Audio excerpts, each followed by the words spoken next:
Hello students, we have already gone through the cell biology, cytology and the cell. Now the topic is about the historical background of the cell, or what is the historical how the cell get discovered. Got it? तो historical background of cell है क्या?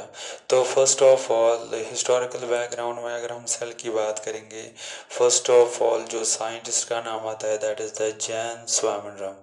कौन है? Jan, that is the Swaminram. Got it? And 1658 की अगर हम बात करेंगे, he observed the RBCS cells of the frog. तो पहला शख्स है जिसने ऑब्जर्व किया क्या? सेल्स ऑफ फ्रॉग की सेल्स को ऑब्जर्व किया है 1658.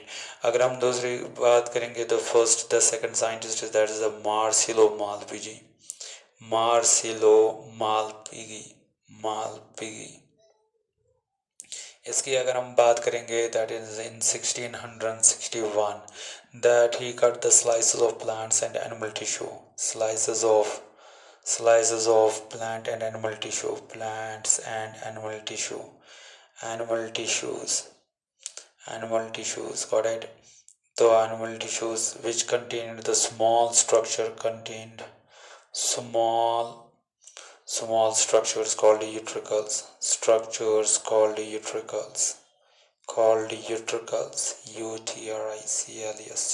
utricles. Got it? So Marcelo Malpighi की अगर हम बात करेंगे 1661 उसने क्या देखा? That is he cut the slices of plants and animal tissue, and what he observed the small structures containing these tissues, that they contain the small, for example if it's a tissue that it contains the small structures which he called it them as utricles. तो उसने कहा ये utricles है, that is a bag like structures. तो Marcelo मालपिजी ने क्या किया? Slice of plants और एनिमल्स का देखा. तो what he observed the structures which we call the utricles. Got it? That's a small bag like structures. Got it? इसी तरीके से अगर हम देखेंगे that is the Robert hook की अगर हम बात करेंगे, Robert Hooke that in 1665 third one is that is the Robert Hooke. तो रॉबर्ट हुक की अगर हम बात करेंगे 1665 क्या? That is the 1665 that he discovered the cell. तो discovery of the cell किसने की? He discovered the cell. But the cell it is he discovered the dead cell. ये आपको हमेशा याद रखना है. जो रॉबर्ट हुक ने डिस्कवर किया उसने क्या देखा? Actually he discovered the cell. Got it? And he used the term cella. Cell को उसी ने term दिया, that is the cella. Got it? It is actually a Latin word. कौन सा वर्ड है? That is a Latin word. जो Robert Hooke ने जो सेल को डिस्कवर किया उसने उसका नाम रखा सीला is the Latin word which means it is a Latin word which means the hollow compartment. What? Hollow compartments. That's the hollow compartments. तो hollow compartments. For example उसने क्या देखा? Actually he saw the honeycomb like structure. उसने क्या देखा? honeycomb like structure देखा. तो उन्हीं components को उसने क्या बोला? सीला. तो मैं यहाँ पे थोड़ा बहुत दिखाने की कोशिश करूँगा. तो उसने क्या देखा? तो मैं यहाँ पे बनाने की कोशिश करूँगा. तो ये honeycomb like structure है. तो उसने इनको नाम रखा that is the सीला. Got it? सीला that is a hollow compartment. तो अगर हम देखेंगे hollow compartment like structures होते हैं तो इस hollow compartment को उसने बोला सीला. Got it? तो hollow compartments. So अगर हम देखेंगे रॉबर्ट हुक ने क्या देखा? hollow compartments खाली. मगर अगर हम देखेंगे जो ये है it is a cell wall. Got it? ये सेल के सेल वॉल है. So सेल वॉल की अगर हम बात करेंगे, cell wall also discovered by the Robert Hooke. तो रॉबर्ट हुक ने सेल वॉल को भी डिस्कवर किया है.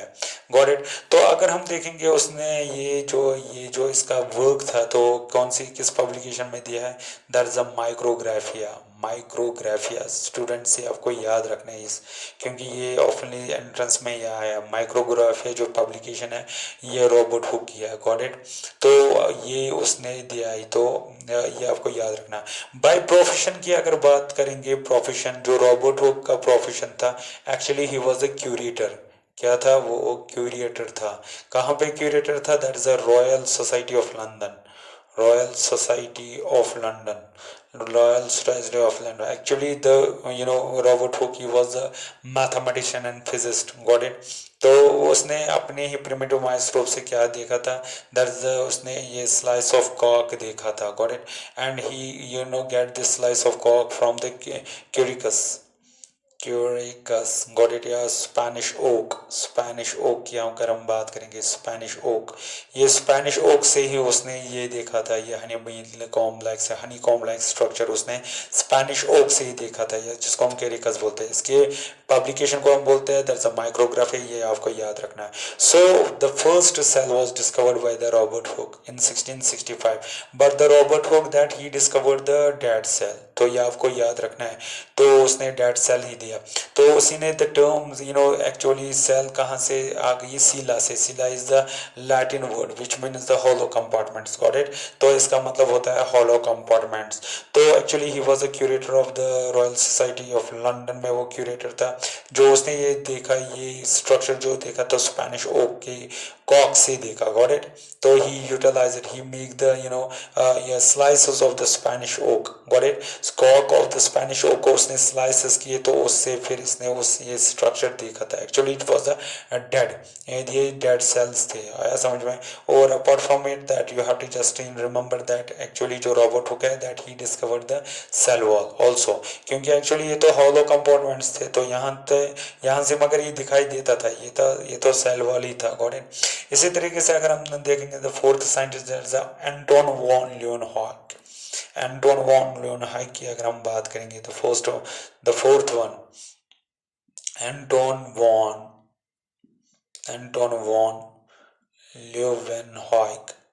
तो अगर हम इसकी बात करेंगे इन 1674 की अगर हम बात करेंगे, he observe the living as well as the free, he observe the living cell, he observed the living cells, but he observed the free living cells, free living cells, उसने क्या देखा, फ्री लिविंग सेल्स को उसने observe किया है, got it. Like अगर हम देखेंगे उसने ऑब्जर्व किया बैक्टीरिया का वो भी उसी ने दिया।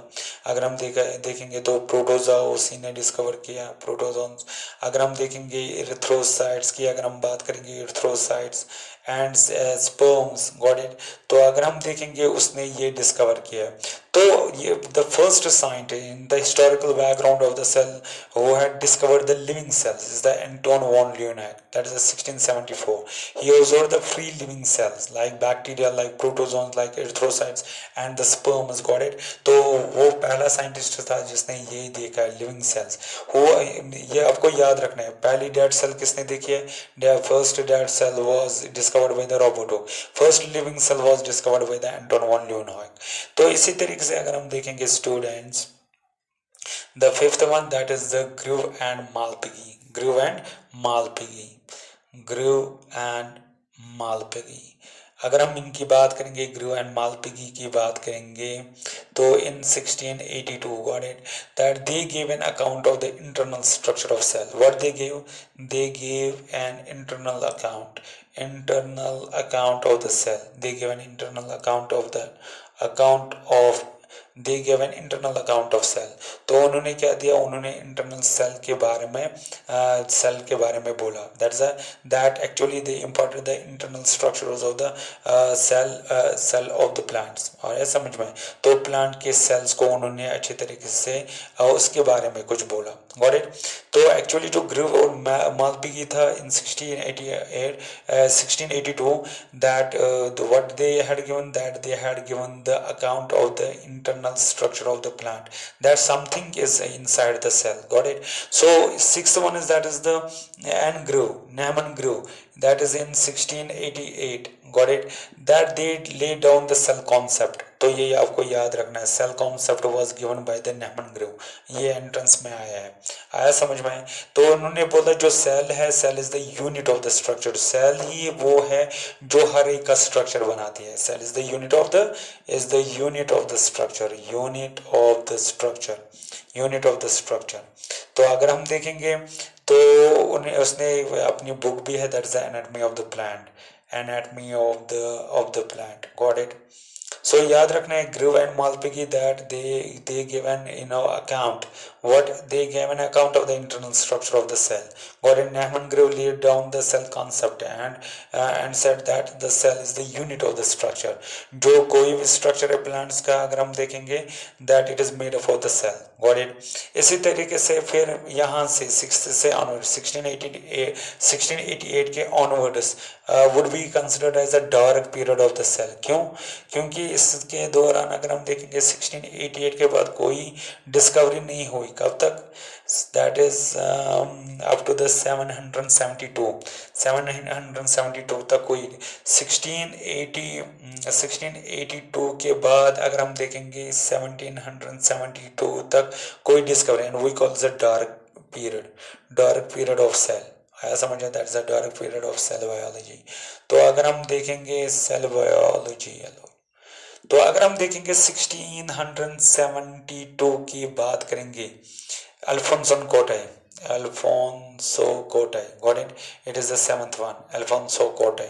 तो अगर हम अल्फोंसो कोटी की बात करेंगे तो he observed the living matter inside the cell. It is the cell. What he observed? He observed the living matter. तो उसने बोला कि सेल के अंदर क्या है? living substance is present. living substance. मगर उसको ये भी नहीं पता था ये क्या है, ये living substance है क्या. तो he observed the living substance inside the cell. इसी तरीके से 8th one is that is the Fontana in 1781. तो उसने क्या किया discover that is nucleolus. Nucleolus कहाँ से डिस्कवर किया? In the second cell of eel. Got it? तो ईल में ही उसने क्या देखा? ईल में उसने न्यूक्लियोलस को डिस्कवर किया फोंटेना ने इन 1781. इसी तरीके से अगर हम देखेंगे दैट इज इन 1802 की अगर हम बात करेंगे तो और एक साइंटिस्ट की अगर हम देखेंगे उसने भी क्या किया. दैट इज इन 1802 की अगर हम बात करेंगे CF Mirabel. 1800 CF Mirabel. 9th one, that is a CF Mirabel. Got it? In 1802. तो उसने क्या किया? That is actually him. उसने बोला जो plants are made up of membranous cellular tissue. membranous cellular tissue. जो plants है membranous cellular tissue के बने हैं. तो अगर हम देखेंगे ये cellular membranous cellular है. उसने बोला जो सेल है it is bounded by the membrane. तो जो ये है Mirabel ने क्या बोला? जो plants है that they are made up of the membranous cellular tissue. Got it? इसी तरीके से अगर हम देखेंगे 10th one, that is the J.B. Lamarck. तो ये आपको याद रखना है J.B. Lamarck. 10th one, that is a J.B. Lamarck. Got it? तो J.B. Lamarck की अगर हम बात करेंगे 1809. Got it? तो उसने क्या बोला? उसने बोला कि that nobody can have life. क्या बोला? Nobody can have life if it is constituent, parts are not formed of cells. तो इसने बोला कि किसी की भी लाइफ नहीं होती अगर कि वो लिविंग थिंग किसका नहीं बना होता, अगर वो सेल्स का नहीं बना होता. For example plants that they are made of cells. So if there would be the life it is only and only due to the cells. Got it? So तभी तो मैंने बोला कि लमार्क ने कहा वाला nobody can have life if it is constituent parts are not formed of cells. So किसी की भी लाइफ नहीं होती कि अगर वो किनका नहीं बना होता, अगर वो सेल्स का नहीं बना होता. तो इसी तरीके से अगर हम देखेंगे 11th one that is the Dutrochet ने क्या किया? तो यहां से मैं दिखाऊंगा Dutrochet. 11th one is that is the डेट्रोचेट.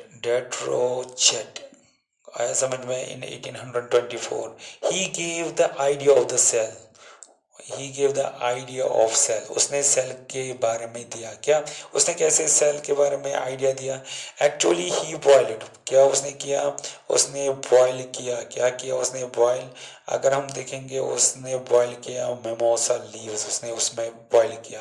किस में बॉयल किया? That is the nitric acid में किया. किस में? Actually he boiled the mimosa leaves in the nitric acid. उसने नाइट्रिक एसिड में बॉयल किया और वो and he was able to justify that all tissues are really globular cells. What he observed? He observed the globular cells. Got it? And he concluded that all tissue that they are made up of the globular cells. आया समझ में? And they get attached with the cohesion force. तो उसने बोला इनके दरमियान क्या होता है, कोहिजन फोर्स होता है इनके बारे में, इनके दरमियान कोहिजन फोर्स होता है. सो उसने क्या किया, मिमोसा लीव्स को किस में डाला, मिमोसा लीव्स को उसने, अगर हम देखेंगे मिमोसा लीव्स किस में उसने डाला, मिमोसा लीव्स उसने नाइट्रिक एसिड में डाला. तो वहां से जो लीव है, लीव में उसने देखा what he observed that all actually the tissues जो होते हैं वो ग्लोबुलर सेल्स के बने होते हैं और जो आपस में यूनाइटेड होते हैं किससे, bye means of cohesion. Got it? इसी तरीके से रॉबर्ट ब्राउन फिर आ गए. रॉबर्ट ब्राउन ने कौन सा काम अंजाम दिया? रॉबर्ट ब्राउन की बात करेंगे 1831, that he discovered the nucleus. उसने न्यूक्लियस को डिस्कवर किया. He discovered nucleus. तो उसने न्यूक्लियस के बारे में डिस्कवरी की. तो उसने कहा न्यूक्लियस देखा, that is in the orchid root cells. Orchid root cells में देखा, ऑर्चिड रूट सेल्स. सो इसका मतलब होता है जो न्यूक्लियस है it get discovered from the plants. Got it? तो इसी तरीके से अगर हम देखेंगे फिर क्या आ गया, फिर 13th one, that is the F Dujardin ने क्या किया इन 1835 की अगर हम बात करेंगे, that he observe the living substance. जो अल्फोंसो कोटे ने लिविंग सबस्टेंस दिया था तो उसने उसका नाम रखा, दैट इज अ सौर कोड. उसने बोला ये सौर कोड है. तो जब उसको बोला गया कि व्हाट इज अ सौर कोड, तो उसने बोला जो सौर कोड है it is a homogeneous substance. Homogeneous substance है ये, homogeneous substance present inside the cell. Got it? And this homogeneous substance it is elastic, it is contractile. क्या है? कॉन्ट्रैक्टाइल है. ट्रांसपीरेंट है. तो ये आपको याद रखना है, ट्रांसपीरेंट.